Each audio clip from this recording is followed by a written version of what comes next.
gang, and welcome to another episode of Try Not to Curse. This one, it's a do-over for me and for my guest, Jim. Hi, Jim. Poor Jim recorded a podcast with me months ago, and there was some file issue. I know nothing about technology. All I know is poor producer Mike was like, I don't know what happened to this, but we can't save it. I got nothing for you. And thankfully, Jim was gracious enough to be willing to come back, but busy guy that he is, it took us a while. So it's like we're interviewing for the first time all over again. So fresh.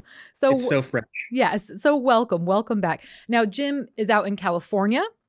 I should say he and I met at our mutual friend Alice's wedding out there. We were at the same table, got to chatting, seemed to, have similar interests and things.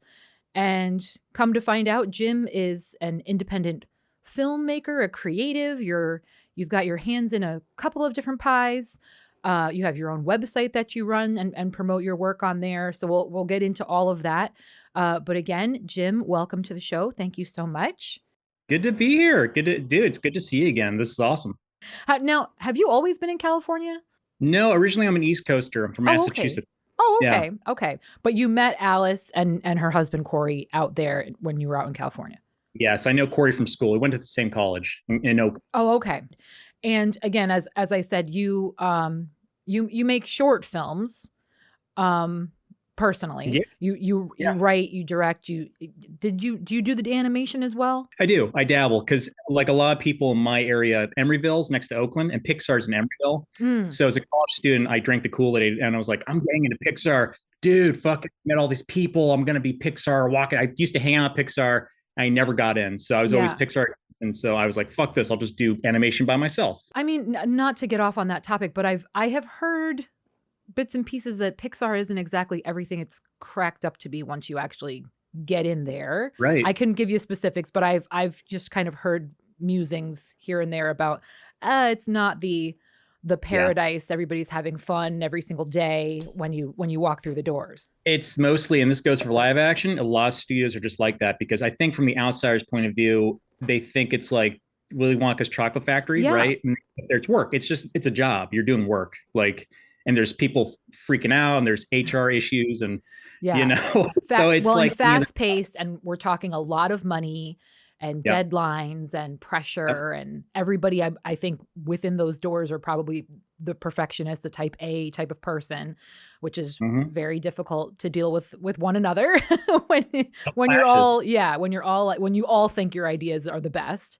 Yeah. Okay. So, again, gang, it all looks really fun and shiny. And I know, I can't for the life of me remember that the head of Pixar right now, but I remember years back, walking in his office and they had all the toys wall to wall. Oh, John Lasseter. Yeah. So that's the image people kind of get. That's what they think the environment is like. Like, oh, I'm going to go to Pixar and my walls are going to be covered in all of the toys. And, I'm going to ride that dude would ride a giant train around, which should have been foreshadowing what he was really doing. Like a giant train, that dude's a creep. I'm sorry. And also, how much money are we blowing on stupid shit? Giant trains, a lot. The train budget for sure. I mean, they have Pete Docter who directed Monsters Inc. to kind of like realign things and get things going. So I feel like better hands. But anyways, yes, studios are all the same. That's why indie film to me is like the best outlet because I have friends. And like you, we have friends adjacent to like studios. Like I have a friend who worked in Netflix animation and he's tired of storyboarding every day there. And he's like, you get to work on your own stuff. I'm like, yeah, because I don't work for a studio that's forcing me to make their stuff, their IP. Right. So, and you have complete creative control. You can do whatever it is that you want. Yeah. We were, again, as you know, I'm on a YouTube show and we were actually just talking about this the other day because Christopher Columbus had come out and said he was originally supposed to be working on the original Fantastic Four films, the late 90s Fantastic Four films. Yeah. And he had said, I was fired because I was given the original concept and I'm reading the script and I'm reading the pages and I'm looking at it and saying, well, okay, guys, but we really should be taking more stuff directly from the series. And my vision was more like this and the Silver Age and that and this edition. And he got a phone call on his drive back home and they were like, yeah, we don't want or like your ideas. We don't need da-da-da. And James Gunn was just on the Smartless podcast, and they were talking about how isn't that so frustrating that it's the bean counters that are making these decisions rather than the creatives that are actually putting the stuff together and working on world building and all of those things. So it happens a lot more often than not. And I also think that fans are starting to catch in on that, because we're constantly like, how come they did this way and they made those decisions? Why didn't they pivot this direction? Yeah, right, exactly. Right. Why didn't they? And it's because you've got people who aren't actually fans making the decisions at the end of the day. And it doesn't work. It doesn't make sense. Whereas again, like yourself, when it's your project, when you're doing it independently, you don't have anybody over your shoulder and, hanging a check in your face and saying, this is the way I want it, or you're not getting this, that makes things a lot easier, I would imagine. Now, again, how did you get into all of that? Was that something you've always been interested in, or something like, I saw somebody do something in high school and thought I would kind of check it out? I mean, what was that journey like for you? Well, I grew up in the boonies. I grew up in a place where it's like my high school had very smart people, but it had like a lot of auto mechanics and people going to the Army and Marines. And we had an art class, and I just always kind of pivoted towards art. Like early days, watched like Wallace and Gromit and all these like different shows, live action, my Pythons, comedies. My family, we'd have a pizza night every Friday and just watch a movie. Like we go and let me tell you, kids, before streaming, we had these places called rental stores with VHSs and DVDs, and it was cool that you walk in there and you see covers. I remember I was really young and I saw the Ghost in the Shell cover, and I was like, ooh. I looked at the back and there's boobies. I'm like, oh my goodness. And like I showed my mom, she's like, looks good to me. Didn't show her the back, but I was just like, look at this movie. Reservoir Dogs and like every movie that every other 90s kid saw, like basically was there. And so I would be the kid who, I'm kind of jumping around, but like I'd be the kid who couldn't skateboard, but I'd have friends who skateboard. So I was the, video person for the groups, right? Yeah. And eventually I started doing more narrative, story-driven stuff. And so I had like a Sony Handycam 8 camera, and I just filmed with all my friends. And I always had like my mindset was like, I'm getting the fuck out of here. I love the boonies. I love the Berkshires. I'm from the Berkshires. I love the Berkshires. I love Pittsfield. That's where I'm from. Great place, great people. But I wanted to get the fuck out of there as quickly as possible. That's fair. Because I always thought California and New York City. So that was like my buildup. My family was very supportive in film. My parents wanted to be filmmakers, but they went different directions, and they just kind of put that on me. And I love film. My sister loves film. My sister also ended up in California. So really just my home base was where I started. That's great. Just making sure. Yeah. That's wonderful. Now, what does your sister do?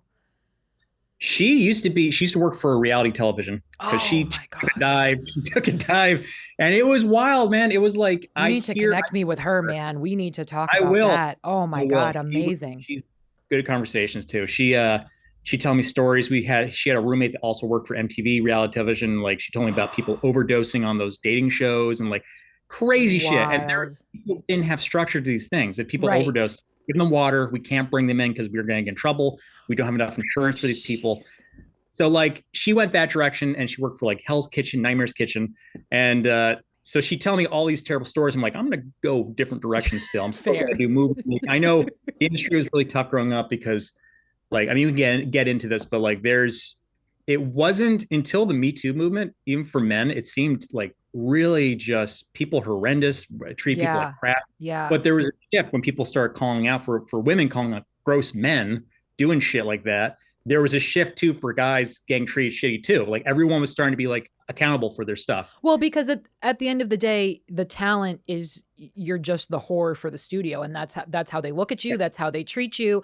Listen, take our money and dance for us in front of the camera and shut your mouth and your face. Right. And we're not going to. We have no interest in any of your redeeming qualities. We're gonna ply you with alcohol, and then we're gonna show the world what you're really like in a very edited, 5 minutes. And that's the impression millions of people are going to have of you for the rest of your life. And you're talking reality television, right? Yeah. Like, Oh yeah. Producers would get them liquored up and then be like, hey, you know what? You don't like this person in the scene. Okay. Can you kind of just be like an asshole towards them? Yeah. That's usually how it works. But people, it's like, you wonder why people watch things, but there's a whole category for people to watch that kind of trash television. Well, and that was our generation, right? That's what I mean. We grew up when the first episode of The Real World ever hit, Road Rules, all of that stuff. I was obsessed with anything that aired on MTV, Teen Mom, Sweet 16, all of that stuff. I bought Lauren Conrad's book, and when she was talking about how when they were filming the OC and then The Hills, they literally, and you can see it in episodes, like they're checking their phone, and the what they're getting is texts from the producers being like, bring this up, bring that up, so and so said this to you, like we want it on camera, we want the conversation on film. It's like, Jesus, I can't imagine. Yeah, it's wild. So yeah, I definitely I hightailed it. She went to LA. I went to North Cal, which was more, at the time, was more documentary style. It's now getting a lot of mainstream, like, Marvel shot up here. So a lot of studios are now seeing this cash cow as like delicious. I mean, it's all shifting. Like now, for years, people used to go to Canada. A lot of people don't know, a lot of television shows and movies, as you know, are in Canada. Yeah. It's like, and then the move was to Georgia for a while. Yeah. And I mean, pretty much still is, because they're getting all those tax breaks down there. Exactly. Yeah, exactly. I know Budapest has been a hotbed lately. A lot of even Marvel stuff, a lot of stuff has been filmed out there. Dune, a lot of things. But again, we're here to talk about you. We'll get into all of that nitty gritty and all that kind of thing. So, so what did you go for in college? What did you major in college? Well, I went to California College of the Arts, CCA. And at the time when I first got there, they only had media arts, which I was like, what the fuck is media art? Is that robots? Beep, boop, boop, bop. And like, I went to my counselor, and eventually I was lucky enough where the second year they were introducing the animation department and actual like direct, like film as a department, as film as a major. And I was like, he's like, do you want to stay in media arts? I'm like, no, I want to go to film. I want to be a filmmaker. He's like, you sure? I'm like, yeah, I'm sure. I love robotic stuff, but like filmmaking, that's going to long goal. And so we had amazing people come. We had this guy named Rob Epstein, not Jeffrey Epstein, which I made a mistake on talking on podcasts. I've said Jeffrey Epstein, like, you work for Jeffrey Epstein. I was like, no, Rob Epstein. Fuck, I didn't mean that. And so I'm sure he gets it all the time. Poor guy. Does, I think. I've talked to him slightly about that. Like, so we had this amazing chairman of the film department who was he made movies like Times of Harvey Milk and Lovelace, and he's a really amazing filmmaker. We had Cheryl Dunye, who was a great indie queer director who's just amazing, and you had Brooke Hinton, and then on that side, live action, we had the animation department starting up, who brought all these. They gathered all the Pixar teachers like into our school. They just, all of a sudden, you had Mark Andrews, Josh Cooley, Anthony Kristoff, like all these amazing filmmakers in one place. I just got lucky. I tripped into this because I went to California College, CCA, because it's in California, it's sunny. I guess they did movies. Like there's so many other places could have gone, but that place just seemed the coolest, like cool landscape. And it was film, and I just like really worked my butt off. Again, I thought I was getting into Pixar, but at the same time, I was dividing my animation classes up with a live action, like docu-style stuff. So it was a good mishmash of like, I thought I was going to be an editor at one point. I thought I was going to be a storyboard artist. And so by learning all these different things from different teachers, like I think I became well crafted. It sounds like I'm jerking myself off here, but like, no, I feel but like that's what you have to do. I mean, because you want to talk about longevity in the business. Nobody knows. Again, we had things like COVID. We had things like the various talent strikes, writer strikes. You don't know what opportunities are available to you unless you make sure you have those skills. I mean, producer Mike talks about it all the time. He loves to edit. That's what kind of got his foot in the door, was editing. And now, he's also a filmmaker, producer, director, all of that stuff. So there's nothing wrong with being well-rounded, for sure. You have to. You gotta be a Swiss Army knife over here. It's like, and with the whole, and I apologize for swearing. I'm not sure if I forget. Oh, no. Am I supposed to swear on the show? Okay. We try not to, but we understand, Fuck yeah. Fuck yeah. Yeah, no, it's an industry, and to bring up current event, remember I talked to you about, like, I think we tried to get this interview going, or this podcast thing going for like another, after the episode messed up, we had like a couple months of trying to connect again. Yeah. And what was going on is I was working for an ad company as a freelancer and contractor, and they're going to bring me on full time. That's not going to mention their name, but no. Sizzling in my brain of how this went down. So, and this will be a great conversation, but they decided, like a lot of people in the past 2 years, you know what? AI. Let's do some AI. Let's lay off all these people, lay off Jim's team. Let's, fuck them. They'll figure it out.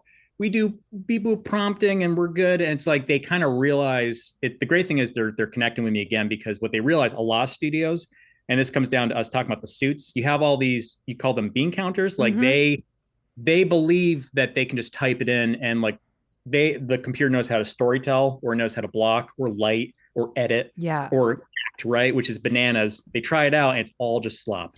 Well, And so what they're realizing, yeah. they, Well, yeah, but I also think that a lot of, especially the studios and things, a lot of them are starting to realize fairly quickly that fans don't like it either. The audiences are not beautiful. receptive to it. Oh, The majority of us think it's bullshit. We know you're taking work away from other people that actually yeah. have some fucking talent, Uh, and they're getting a lot of flack and a lot of pushback for it, and Fair. rightfully so. I mean, again, growing up like we did, watching the advances in technology, we would still shit on like, oh, those special effects, or I mean, remember even bad hair and makeup, you know what I mean? Like we Uh, have, there are no rules. We are a lawless band of critics. Bunch of And drunks, just right. like, yeah. And if you're going to present us with a plate of shit, we are going to say, no, no, sir, you can have this back. We're going to go elsewhere, for better I like my service. shit well done. Thank you very much. Right. Bring it back, Jeff. With Thank you. a nice little sparkle to it. Yeah. So I think they're quickly realizing this so-called great thing for them is actually not a, it's more of a hindrance at this point right now. They're losing money basically, Yeah. and Well, and it's fucking insulting too. yeah, of You course know? they don't. When it comes to money, they don't give a shit. And the Yeah. common folk, they don't. I when I say common folk, I mean people who aren't in. But the thing is, anyone could be creative if they just fucking try or learn how to just sharpen those Right. tools. Because telling is very hard, and people. Even I've said this too. Even the shittiest movie you've seen, like anything, like name up, Wolfman, whatever the bad movie you just recently saw, and it's bad. You're like, oh, that stank. Those terrible movies takes a lot of time to make. Even like a Well, lot has right. gone into shitty Well, and I movies. Like, also tell people too, what in what makes a terrible movie, and there are all different factions, right, that make up. So it could look great, it could sound great, the effects, the makeup, they could all be good. The writing is shit, or vice versa. The writing could be great, but unfortunately you're distracted by the poor quality of yeah, everything else. So yep. it's always interesting to me what some people consider to be a good or a bad product. And I, believe me, I definitely have my views, and I'll hear somebody say, "Oh, I loved that movie." I'm like, "The actual fuck?" Like, Next, excuse me. yeah, as of right now, it's Baby Girl for us on the YouTube show. Anybody that says they liked Baby Girl, we're like, okay, like we can't fuck with you, because that movie is horrific in every possible sense. I don't know if you saw it. Please don't. It's I was going to say the remake of War of the Worlds with Ice Cube. I see. I never actually saw that, but yeah, I've not heard good things. Stuff. Good stuff. I've not good heard stuff. things. But yeah, it's to your point. It's there are. I mean, I get it is subjective to some point, right? Where I feel like there's moments where I haven't seen the movie you're talking about, but I'm guessing I feel like we have the same taste. See, I want to check. I have to check. The only good thing about it is Antonio Banderas. He is the best thing about that movie, but his poor character gets screwed over. So like you ache for him. You feel really bad for him. But there's nothing sexy about it. Not a thing. They make Nicole Kidman not very attractive. They make her so I guess love interest. He is not attractive in any way. I don't know what they thought they were doing. They were trying to be artsy, I guess. And for me, it's an absolutely atrocious film all around. But again, some people like it. But it makes me question their judgment on pretty much anything else. So raising a child, healthcare, just stuff like basic stuff. Like, I get you. Again, those are those situations where somebody will say that to me. Oh, I loved Baby Girl. I really liked it, or I thought it was hot, and da. And I'm like, and you're allowed to vote? You're like, a gun carrier? Like, yeah. What? You're allowed to make this. They let you leave the house? Yeah. Yeah. Yeah, exactly. It's kind of crazy, and not like, I would say, to go back to AI, there are more than a billion problems with that whole, just whole thing coming up, because you have not only you're stealing from artists and people who actually crafted these things. Like if you want to go to the illustration side, it's like they're stealing samples from different artists to make one collage of like bullshit. And then it's like you have and like I've had conversations with people who are filmmakers. Well, let me do air quotes, AI filmmakers, and I call them promptists because they're prompting. They're just promptists. They're not filmmakers in my mind. Right. They're literally typing into the keyboard like redhead talking. Well, they're basically storyboarding, but with a keyboard rather than a bunch of index cards or. Well, and these storyboards are all jumbled. They don't make sense. Like, again, these, because you should know how blocking works, you know how like the sequence works, like how does the visual economy work? And they don't even know what that means. So it's like, that's the issue. You don't know the basics. You have this thing there. You're basically making an expensive screensaver. And this thing has no human touch, which is what you should be. Because if that's the whole thing, go to find a Best Buy, go up to one of those computer screens that are open and watch the screensaver and just go fucking brilliant. This is, we found it, gang. Yeah. This is the new thing. Yep. I'm telling you, and it just hits the corner almost. And it's like, so good. But it's not going away because so many companies have dumped so much money into this. So many you have advertising agencies. Since I live in the Bay Area near Silicon Valley, like you have advertisement and you have tech companies.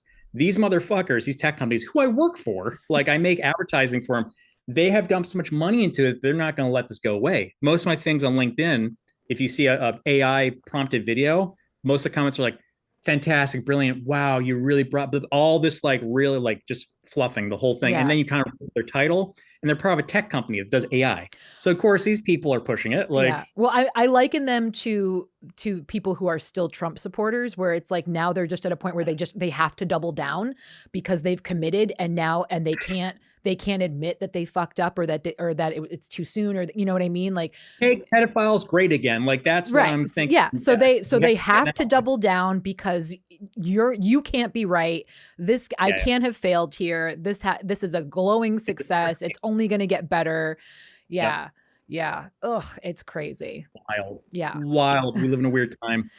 But I will say on that part, like it's I feel like when I do see a good movie, like great, like let's face it, like it's such a cliche thing to say, but A24 is like A24 doing a great I love A24. Yeah, everyone does. That's the thing. And eventually I hope it doesn't become one of those things where it's like, you know, the Austin Power quoting, like you're just quoting Austin Power. It's not cool anymore. Like that's what it feels like A24 is going to eventually be. But they take chances on indie directors and people who are like no names, but they've seen shorts or something. Yeah. They're really interesting. I've been saying for a while, they're like the new Summit, because Summit for a long time was the front runner. Summit is responsible for almost every tween film. They did all the Twilight films, for example. And now A24 has kind of taken over, and now then Neon has come in behind them. They're doing a lot of independent stuff, really out there shit. Bleecker Street is also another one. I love Bleecker Street. All the good ones. Yeah. Oh man, they're coming out with some great shit. But yeah, A24 has been killing it lately. I want to say Baby Girl is under one of those umbrellas, unfortunately. But that one gives me the idea it's A24. It very well might be on it, unfortunately. But you know, everybody's got hit or misses. What are you going to do? Of course. They started off distribution, and then they became like, you know, they're now a production company. So it's like good on them. Whoever the team is. That's really and not to get into the weeds. This is something more that Mike might be able to help us with. But like, I always kind of thought I would be a good producer. I talked about this with Mike, I think, before, because like I don't even do karaoke. Like I can't be talent. I don't have the stomach for that. I don't have the confidence for that. I don't have the imagination necessarily for that. But like, I'm really good at telling other people what to do. And I'm really good at like, no, my opinion is the most important one in the room, you know? And that's, believe me, I'm not saying that in a braggadocious way, but that's what I think I would, I'm like, so I gotta work with Mike and see how do I get some producer cred around here. Cause I think that would be really fun. Cause you're still in it, but you're not in the spotlight in the forefront. But Mike, run for your, no, joke. Corner him. Like, how do I become producer? How do I do this? We're going through something right now. I've remodeled his studio a couple of times, and now I'm doing it again over this weekend. And thankfully he's like, if I don't have to do anything, great, go ahead, do what you want. But I'm like, but I just kind of, I got real serious with him before, and I was like, enough is enough, Mike. I'm redoing the studio. I don't like the way things are looking around here. I'm a real bear. You're hurting me. Now you're hurting me. It's like, I just want, let me help you. Yeah. I said, the words I used were actually, I'm going to make this place look professional if it kills you. Those are the words I use. So Bungie said, I'm pretty sure I did. I don't know. So, it's beautiful. So, you know, and I've even, I mean, I've said that to roommates in the past too. I'm like, listen, I know I sound like a bitch, but I promise you this will help you in the long run. Like this is, I'm preparing you for the real world. As you're hovering over them at nighttime, they wake up, they're just staring at you like, I just want to make this place look beautiful. Just I can help you. Yeah. I can. Would you take your fucking shoes off? I just mopped the floor. Yeah. Clean up shit. Your floss is on goddamn dude. Oh, you have no idea. I have flashbacks too. I know, yeah. But in short conversation, like AI, how can I put this, can suck my ass, because I hate it. It's great for the medical field. I think it's well, and again, like, it's not we can't blame the AI. It's the AI overlords. It's the people who are shoving it down our throats. And trying to convince us that it's a good thing, when I think certainly events in recent news has proven just the opposite. Not only the fact that it's environmentally really, really bad, but also how it's now affecting the next generation and generations to come, as far as, you know, Grok and ChatGPT and all that other shit. We got 20 years tops, in my opinion. Not to bum people out, but I'm pretty sure like it just feels like everything's just, and you have all these like, you know, scientists and specialists being like, let's see, 20 years probably. Like either, you know, politics or technology or global warming. But I agree. I have no problem with technology in as far as how it's been, and we've been making some crazy strides all of a sudden in the medical field. Which is also incredible, considering that we're taking the funding away from all of that shit, but we're, you know, progress is still marching on, which is great. But yeah, as far as creating art, putting that kind of stuff out into the world, no, it's a cash grab is what it is. It is. Yeah. It is. And people are, like you said, I think people are slowly seeing the AI slop. Yeah. They can see what they see. I'm very proud of my mom, because like your parents or anybody like a little bit older, they will send you stuff and be like, can you fucking believe, oh my God, like, you know, Ozzy Osbourne rose from his crypt, like he's alive again, like that kind of thing. It's like, no, mom, that's AI. You have to kind of break it down, why it's AI. And now there's tutorials on YouTube of people breaking down AI for moms. There's a special, like, I mean, that's important, especially with all the deep fake shit going on. Yeah. And the scammers out there. But yeah, I think, the beginning of the end was probably the Tupac hologram when they came out with that. That was probably a sign of things to come. Well, because now they're trying to do it with Whitney Houston now. Apparently, they're promoting an all holographic Whitney tour, from what I understand. That's been in the works for some time. Yeah, it's sketchy. God. Yeah. How? I mean, I don't know. God bless. Good luck to him. But I mean, could you imagine they're going to do something like that to like Dolly Parton or Willie Nelson when the time comes? I mean, like, just fucking weird.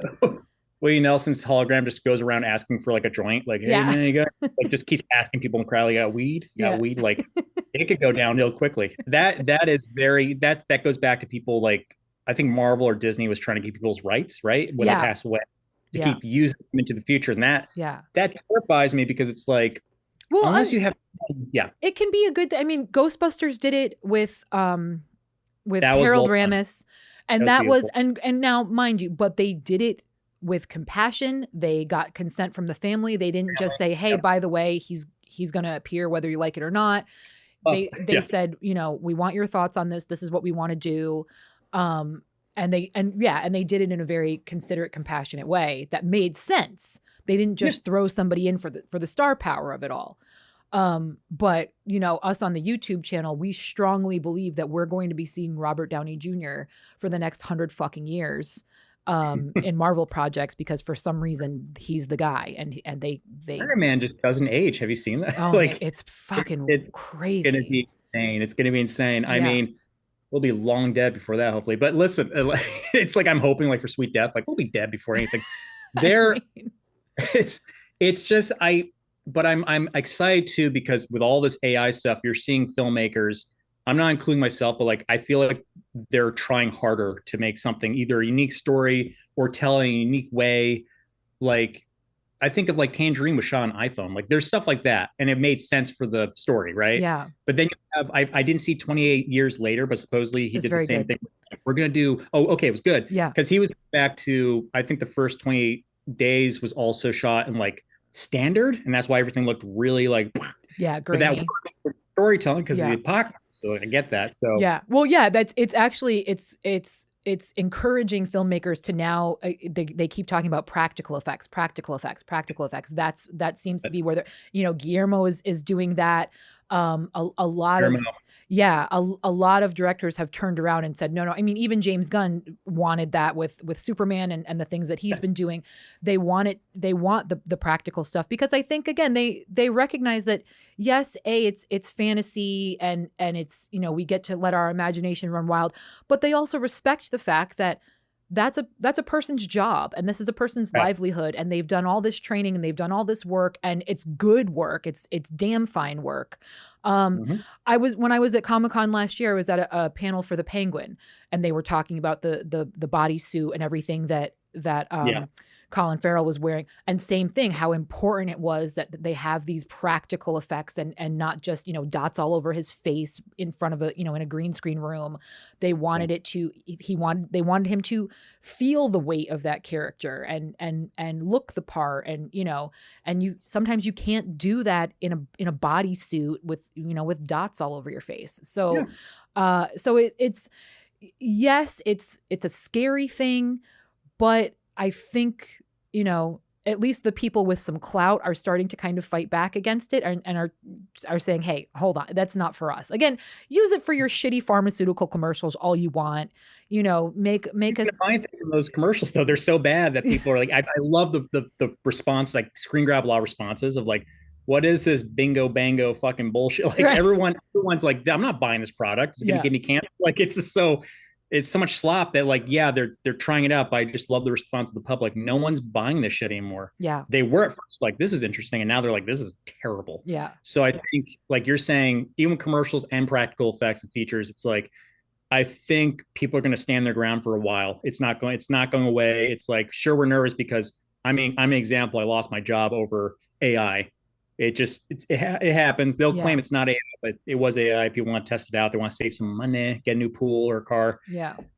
It's a wild west time, but there's going to be people who stand their ground during the storm, I think. Yeah. Yeah. No. Yeah. And again, and provide pushback as well and other avenues for creatives to go.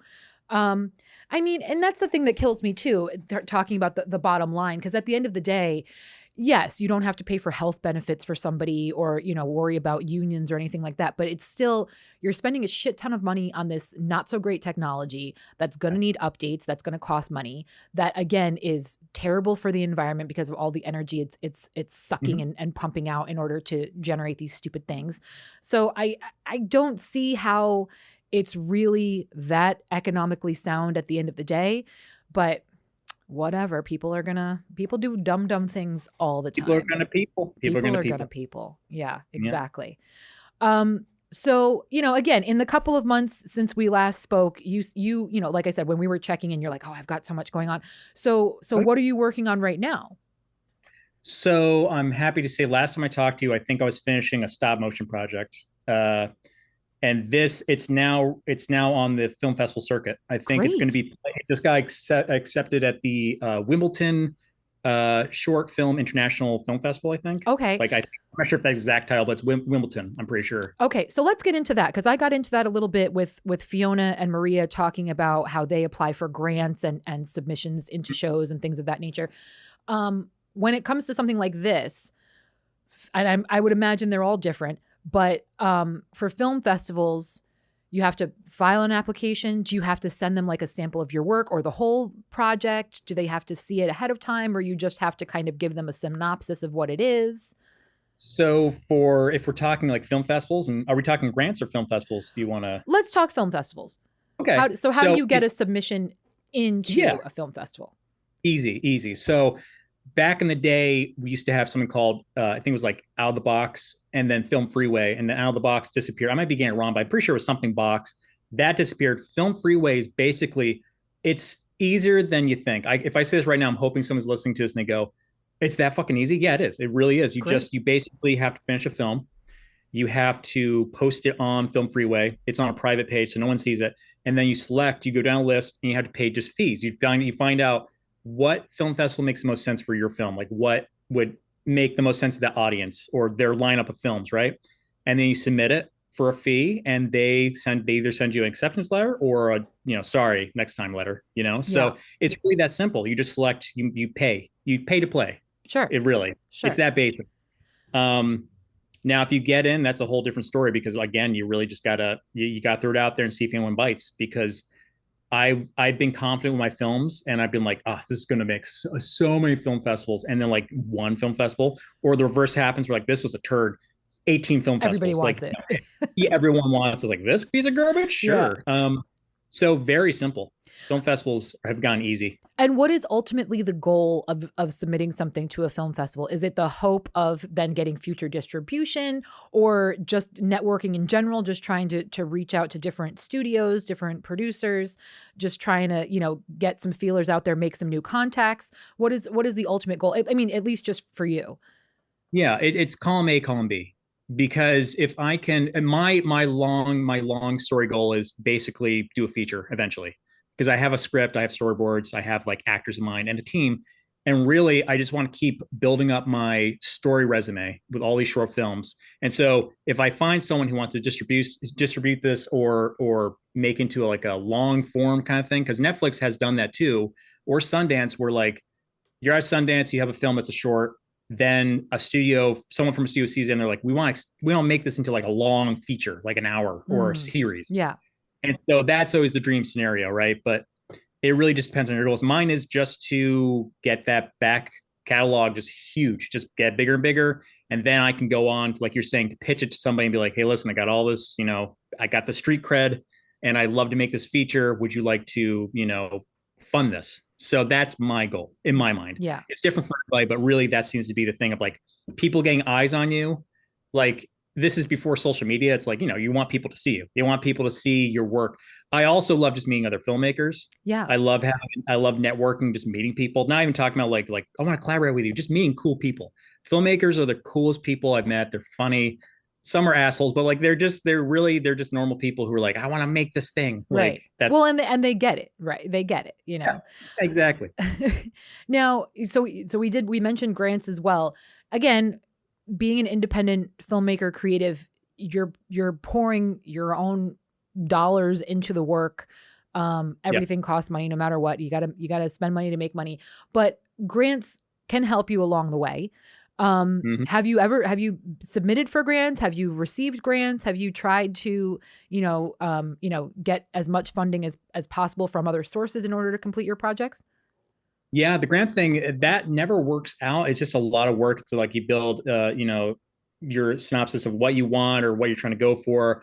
And I've done that too. I've submitted to a couple in SF in San Francisco, and it hasn't worked. So then I, go to GoFundMe or Kickstarter. Those have been kind of the world. And then of course, it'll talk to any other indie director. It's usually them, dumping the money from their own pockets, just because they want to. You could end up starving, but you just really want this project to get done and made and pay everyone in your crew and make everyone happy. So it's really most self-funded and those crowdfunding platforms for me. Yeah.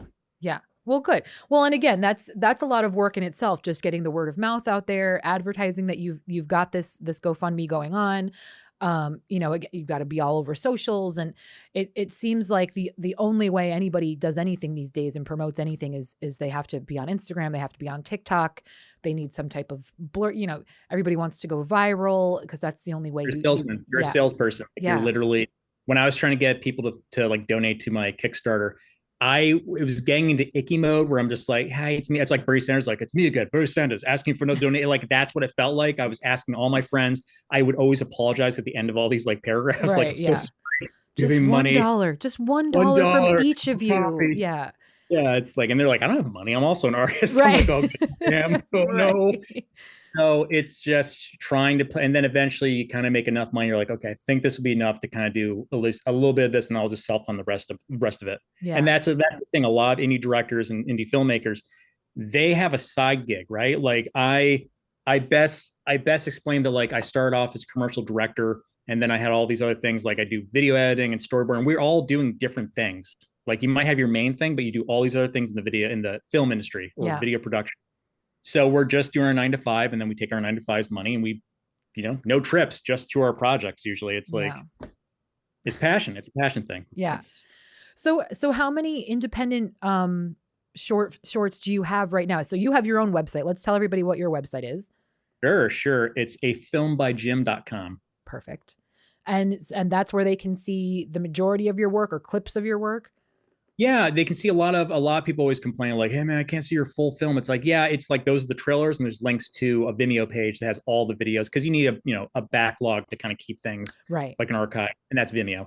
So you can see commercials I worked on, films I'm working on currently, and films I worked on, and my contact information, where I'm going to be dipping into. This is a thing I didn't think I was going to talk about, but I'm dipping into YouTube eventually. I'm going to be doing the YouTube because, and this goes well with everything we're talking about, because the AI situation. I've talked to a friend who's a documentary filmmaker, and I was very serious with him. So like, hey, what do you, how do you feel? How's your job? How's my job? And he goes, your job is fucked. Like you need to pivot. So, because he says, unless you're doing like true crime, like docu-style stuff, I'm like, good, I don't do that, but I want to, I'd love to. He's like, you either got to be in documentary, or to save your butt for a couple of years, you need to pivot. And so I think I'm going to pivot onto YouTube, because I used to hold my nose up really high against like, oh, this, that filmmaking, that's YouTube. They don't do anything like, and now I'm realizing those people are making profit. They're actually making a little bit of money. It's saturated, but content. So we're going to be trying to do a show with a puppet. That's all I'm going to say. There you go. Hey. Yeah. So we're going to try that out. So that will be on the website eventually too. But that's like, fun. I'm trying to get my hands out there and touch on. Well, and again, and this is something, like I said, that I've gone over with Tommy, I've gone over with Fiona and Maria and the doctors. People don't understand how much bullshit work goes on to get your name out there, to get your project out there.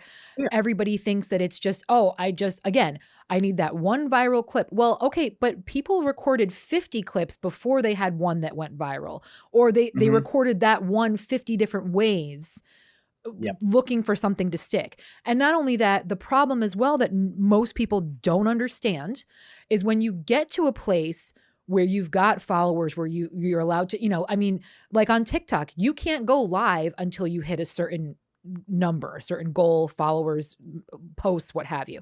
And even then, your hands are tied, because the moment one person reports you, you're in timeout. You can't post, you can't do X, Y.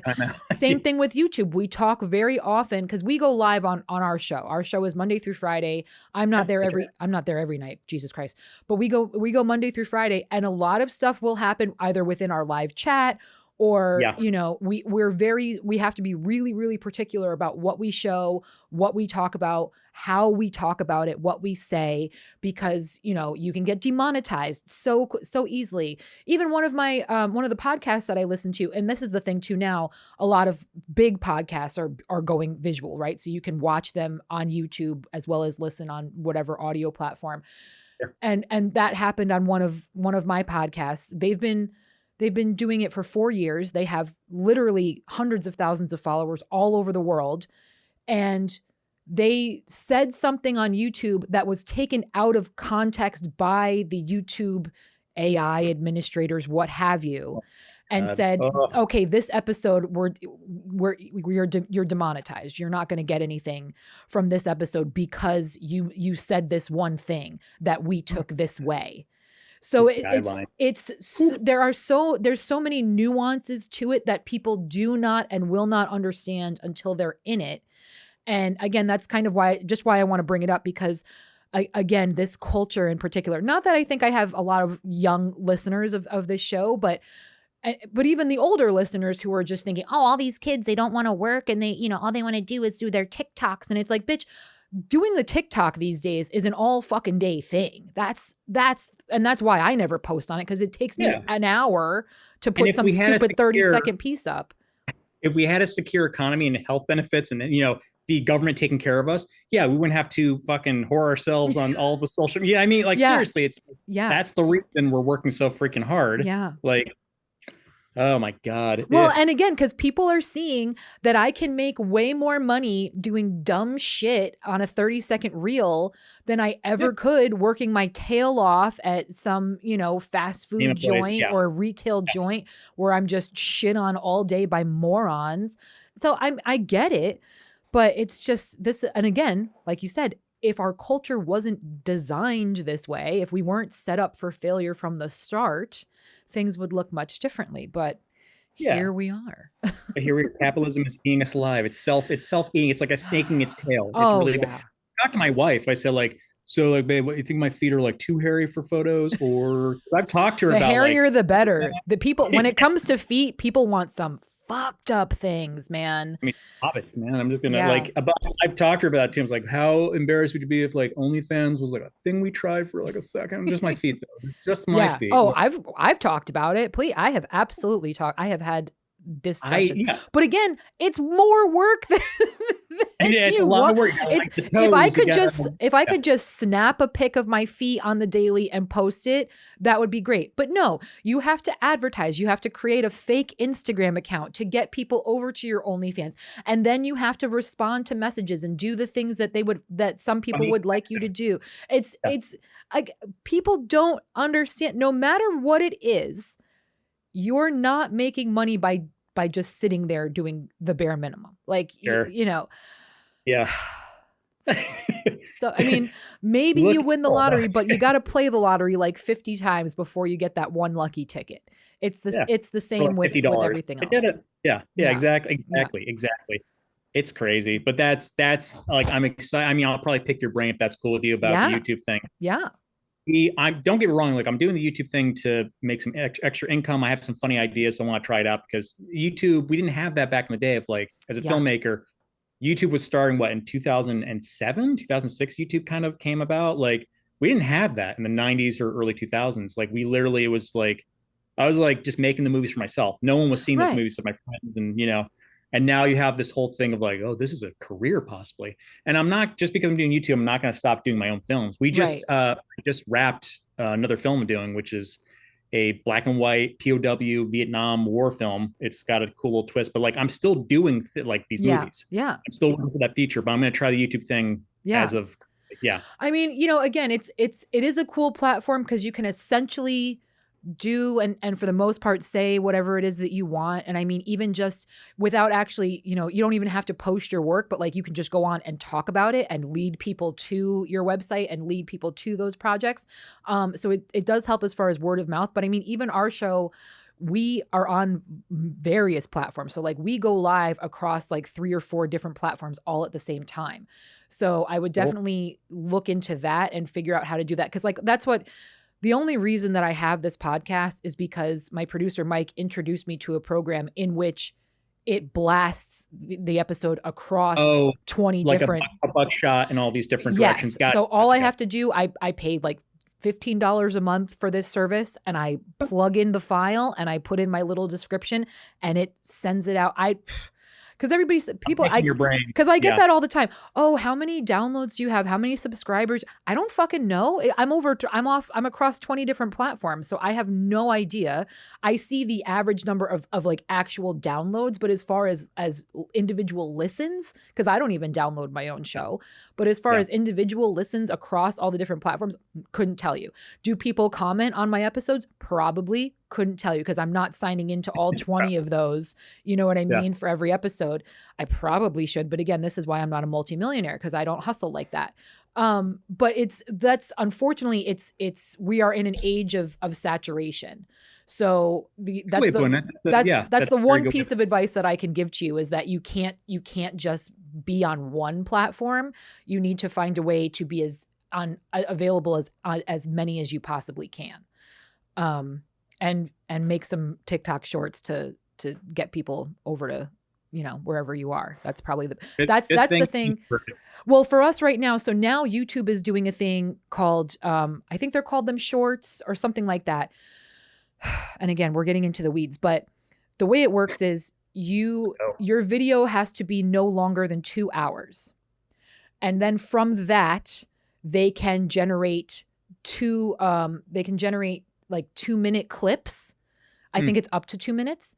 So those are those little shorts that they would put on TikTok that you could put on, and they'll show up on YouTube as well as just a random, like, so there's a lot of me like ranting against Hollywood.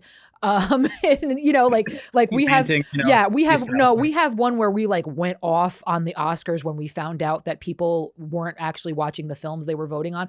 Fucking had it. Of course. So, but that has been what has helped generate people to our live show, to our full channel, is those shorts. Because again, as we all know, nobody has the attention span anymore. Nobody wants to give up their time for anything that they're not familiar with. And that's how I found a lot of the podcasts that I listen to now, was through those short clips.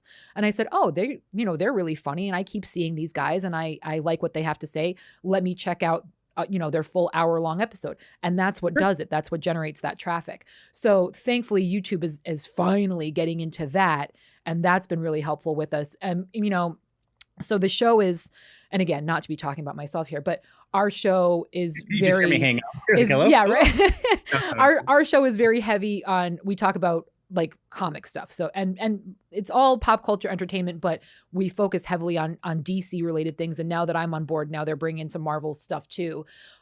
So like Superman was all we fucking talked about for 6 months, like every fucking day it was new. Well, and it's also, thankfully, James Gunn never shuts up. So every day we've got new quotes from James, and he's told us this, he's told us that. We dissected the teaser trailer. We dissected the full length trailer. We were just fucking going to town.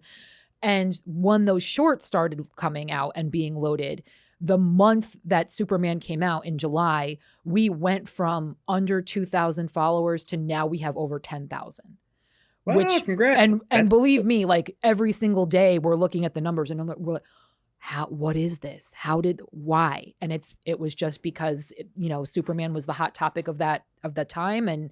And that's all we were talking about. So thankfully we've got some, we have regulars that come on that are with us in the chat when we go live and things like that. But to have those kinds of numbers, we're just like, all right, like don't know how or why, but it's working. Yeah, it's just working. So again, just, you have to oversaturate yourself. You have to sell yourself. We all, again, it goes back to that whole horror thing. That's what you got to do. Yeah. Like, it really is funny because a lot of us, like filmmakers, I feel like of course, there's a lot of people like Taika Waititi who like to be like, look at me. He's a great guy, great filmmaker. Him. But it's funny because most filmmakers are very introverted, I find, or the middle ground. Like, I'm middle ground. I'm caffeinated, so I'm ready to talk to you. But like, I like being behind the camera. I like writing in my little room in the corner, just like really just getting to the whole mindset. Yeah. And talking you're a creative. You're not talent. Yeah, exactly. So it's like, it's a very interesting thing to see filmmakers be like, this is my thing I'm working on, guys. Like, I have to build myself. I've had to do that, but you have to build yourself up to be like, this is my thing. Please don't make fun of my eyebrows. Well, and that's just it. You're so vulnerable because it's a piece of you. It's something that you've put some real time and thought into, and now you have to, you're beholden to other people's criticisms. Yeah. Ugh. It's dance monkey dance. That's what it feels like. It's like, just watch my film. Again, sure, that's why I'm, that's why I'm not a multimillionaire. I mean, even when I was, I went to school for fine art, but even then I was like, oh, you don't need to see what I'm working on. Like, it was, that was, I'm like, but that was the same how I felt for this podcast too. I was like, this is just for me. So if I get somebody to listen, cool. But it's a great way. It's a healthy way of looking at it too, because because that's what I'm trying to do with my films. And this YouTube thing is like, I'm doing it for me. And I think it's funny. And I think it's cool. And really to watch. Like, why not? And if it makes you money on the side or notoriety, like you get noticed, like, yes, go for it. Yeah. Like, so we've started doing monetized ads on this show. But when I tell you, I got $1 for the month of June. So hell yeah. So, after a year of that, I won't even be able to pay for one episode of this podcast. But you know what? We're out here. We're doing it. But again, the YouTube show has helped generate people to this show. So it's, like I said, it's you have to, cross posts, socials, you got to be a whore, man. You just got to do it. You know what? Better than a whore. How about just an octopus? Because that's a little like a little more cleaner way of saying like get Yeah. your tentacles out there and then be a whore. Like that's the two. Like be a whore octopus. Figured it out. Bam, caffeinated. I think I just found a title for this episode. Look, mom, I'm a whore The octopus whore episode. octopus. I mean, but it's true, and unfortunately, that's the way of the world. But you know, it always whenever I think about that, then I think back to you know the movie stars of the heyday, like the fact that Marilyn Monroe was still to this day is such a worldwide household name. Everybody's aware of her, and there was none of this.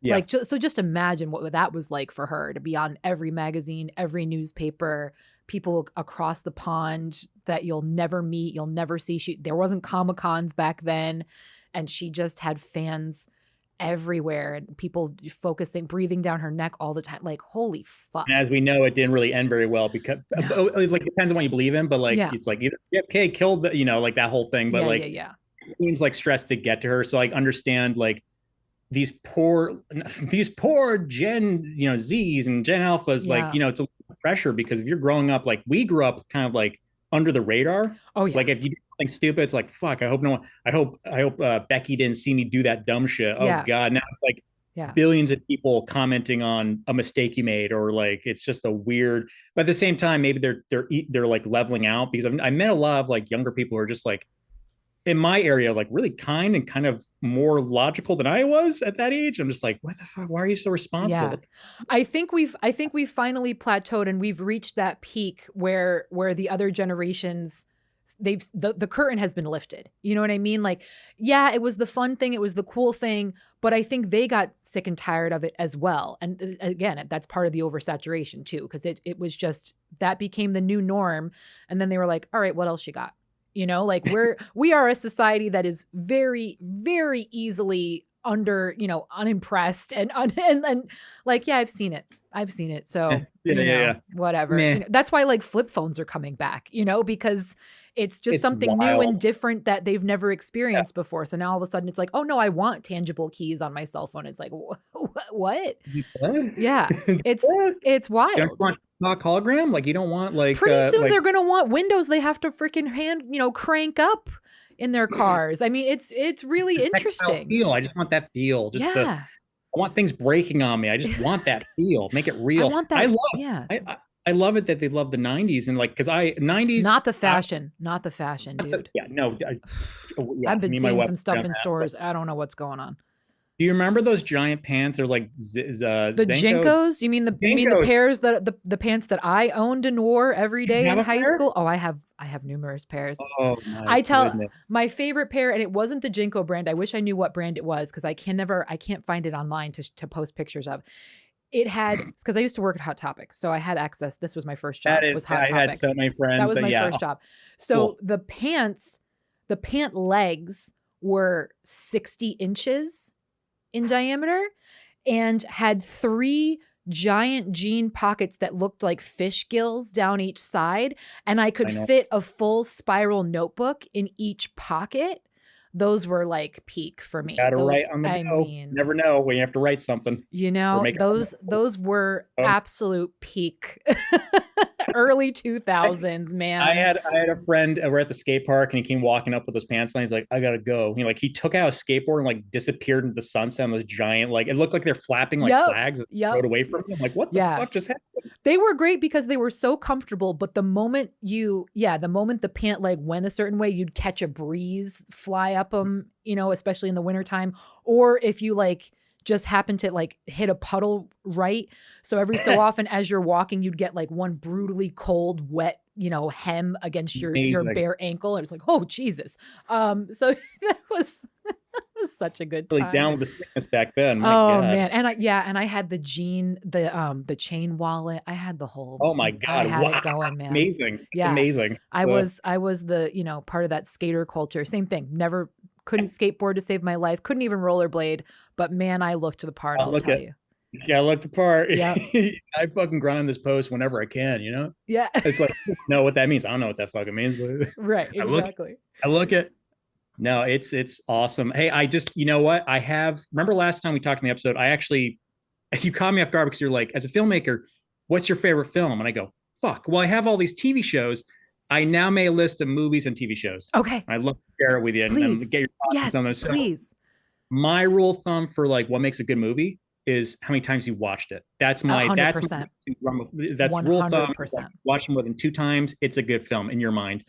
So for TV shows, I got The Terror, Blind Spotting, Pen 15, Hawk Catch Fire, Legion, Perry Mason, Common Side Effects, Silicon Valley, Severance, High Maintenance, Reservation Dogs, Tales from the Loop, The Outsider, Midnight Mass, Station 11, Haunting a Hill House, Succession, Breaking Bad, Ren Fair. Those are good TV shows. I will say that is an incredible list. I have not watched 90% of those. So that's really, that's exciting. So now that's more to add to my list, which is ever growing. Reservation Dogs though. How about it? Oh my gosh. Cried. Oh, I'm like, that show. damn.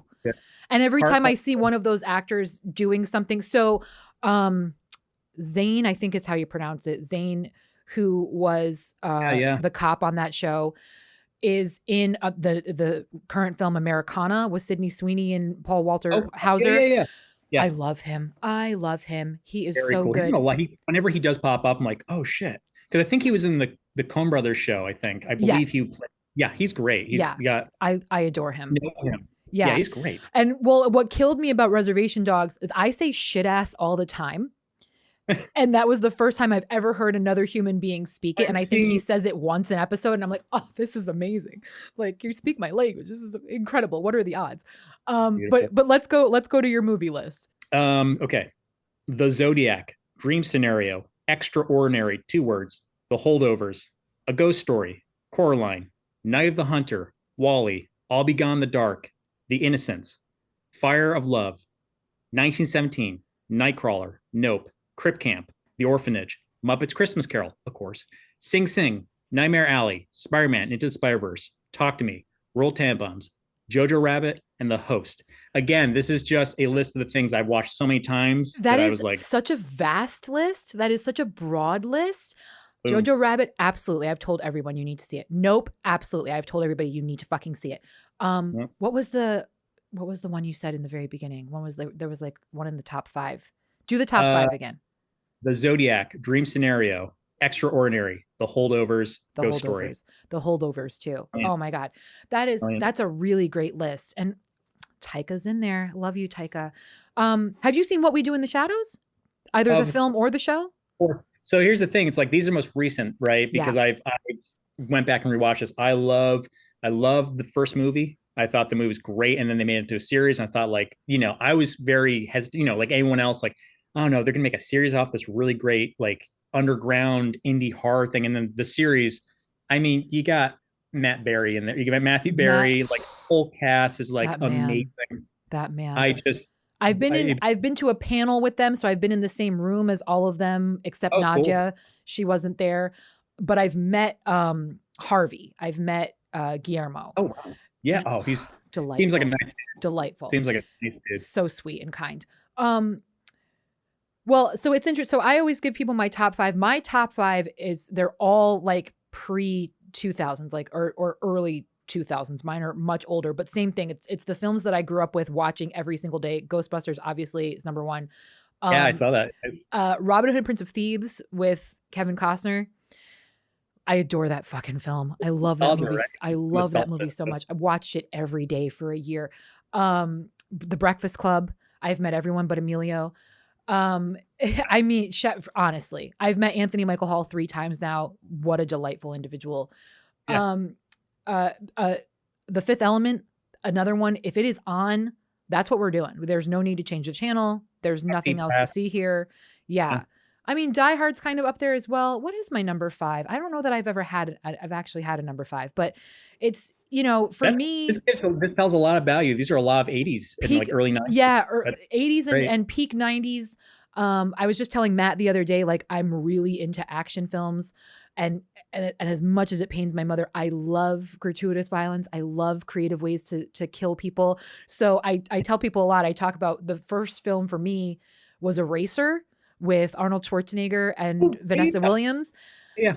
Arnold Schwarzenegger, like, bends a guy over wraps his arm around his head and turns his head in a way that snaps his neck. Sound effect is amazing. And dude, I know. when I was like, I think I was like 13 or 14. And when I saw that, it was like the whole world just was in Technicolor. Like it was, for some reason, I had never seen that move before in all the films that I had seen. And it was one of those, I was like, oh my God, that's awesome. Like it was so bad. Get over here. But if it's action or comedy, those are my wheelhouses. Those are where I go. So obviously Marvel has just fucked my whole world up. I've recently come to the realization of the back catalog. Even though I saw Endgame 10 times in theaters, Civil War is my favorite of all of the Marvel films. I think. Yeah. I saw Black Panther 6 times in the theater. Guardians of the Galaxy was the reason my last name is Marvel now. That movie did it for me. James Gunn, if you're listening, you're not, but I saw that in theaters, I think 8 times. So yeah, this is what people don't understand about AI. Like these things have such a hold on us and connect with us for the right reasons in the right way, because they're made a certain way. The story is told a certain way that AI is just never going to be able to get there. They're never going to be able to do it with AI. It's human. You could say human typed it, but like, what's the craft I'm seeing that humans actually touched and made? Yeah. And you can tell that humans touched it. You can, there is that human quality to it. Absolutely. I get so my eyes roll and kind of like go back in my head whenever I hear someone say like they use the whole like, well, animators, they're doing basically the same thing. It's like, no, they're fucking not. Dude. They're understanding timing and movement, physics, and like they're doing reference of their own acting. Like there's human stuff in it. And it's still their voice. You know, like animation has, when I saw the first the bad guys, and I was like, wow, it's like a page of the book is on the screen. Like I can't eloquently describe it, but it's 3D animation, but in a 2D kind of way. You know what I mean? Like you can tell that this was based on a kid's story, because that's how it looked. There was just movement to it. And that, and same thing. Oh, you said Into the Spider-Verse. Oh my fucking God. When I saw that movie, I think everyone just like shit their pants at the same time. Holy shit, that movie. It's so different. Not to mention Sony took a chance, because we had all this, like, don't get wrong, I love Pixar, but like, I think we were getting a little tired with the design. The designs were because it was the same. It was the same every film. About like you had overlay and different textures and like different colored, color sheets, color grading. It's amazing. It was so different. Yeah, I mean, when it first started, so I have really bad motion sickness, so certain films I just can't do. So like Echo, Ambulance, Hardcore Harry. AirPod. I can't do those. But like, so when I first started watching Into the Spider-Verse and the animation was the way, I was like, the first 5 minutes, I was like, oh shit, I hope I can handle this. Like, because this is a lot, but it was fine. And so obsessed. I got the soundtrack. I downloaded the soundtrack. Like, I don't even think I had left the theater, and I had downloaded the soundtrack and listened to it. That was my workout soundtrack. I swear to God. Shit, dude. It was good. It hits. Everything hits with that movie. If you guys haven't seen it, fuck me. It's amazing. What Phil Lord, or like the two creators, like I think it's like Phil and Lord. They're the two directors or producers who worked on Clone High, and and Last Man on Earth. They do all these really weird things that they have a cult following usually, but this was their best thing they came out with. Agreed. Absolutely agreed. We're getting a little long here. I think we went over, but again, I appreciate you making the time and coming back. We certainly went through it. This was a journey. But again, remind everyone of where they can find you, where they can see your work. So if you're interested and you heard me on here and you're like, this guy sounds like a cool dude, or he sounds like a douche, I don't know. No, you are a cool dude. I don't have douches on my show. Thank you. I'm a nice guy. I really love film. If you want to see my stuff, go to afilmbygym.com, which is a great website name. Also. Thank you. I want to get jimallison.com, but I think like a dude who does teeth owns it, or so. I don't know. Okay. I messaged him, but he's like, didn't get back to me. No, yours is way better. Yours is way fun. Thank you. Yeah. Thank you. This is what I do. Yeah. It's a film world, but like, if you love movies like I do and you want to see my stuff and just have a better picture of who I am, it's like, check it out, and also contact me on there. Say hello. Yeah. And eventually we'll be seeing you on YouTube. That's true. You're going to see me everywhere, hopefully. I don't know. This is great. But that's so good. Thank you so much for taking the time to talk to me. And like, Yeah, I'm man. sorry the first episode went to hell, but like, we did it. You We know, did accomplish. again, it's a situation where we're allowed to blame technology, and that's my story. I'm sticking with it. So, but again, gang, this was my friend Jim. We will catch you next time. Thank you for joining us on Try Not to Curse.